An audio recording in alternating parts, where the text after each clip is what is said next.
जिल्ह्यातील मालमत्तेविरुद्धच्या गुन्ह्यांना आळा घालण्यासाठी जिल्हा पोलीस प्रशासनाने विशेष मोहीम हाती घेतली।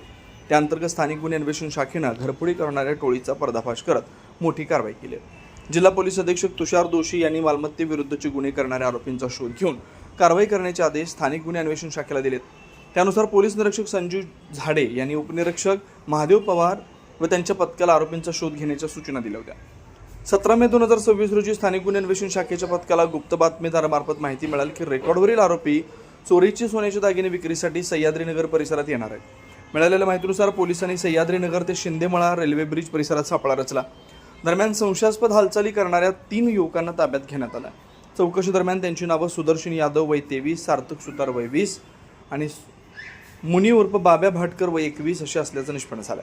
पंचासमक्ष अंगझडती घेतली असता त्यांच्या ताब्यातून सोन्याचे दागिने व रोख रक्कम आढळून आली आहे। अधिक चौकशी दरम्यान आरोपींनी आपल्या अन्य साथीदारांसह वारणाली येथील विकास कॉलनी परिसरातील बंद घर फोडून सोन्याचे दागिने व रोख रक्कम चोरी केल्याची कबुली दिली। या प्रकरणातील आणखी एका साथीदाराकडे उर्वरित मुद्देमाल असल्याची माहिती त्यांनी पोलिसांना दिली।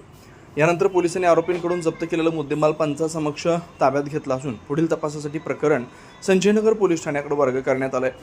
संबंधित आरोपी हे रेकॉर्डवरील गुन्हेगार असून त्यांच्यावर यापूर्वीही मालमत्तेविरुद्धचे गुन्हे दाखल असल्याची माहिती पोलिसांनी दिली।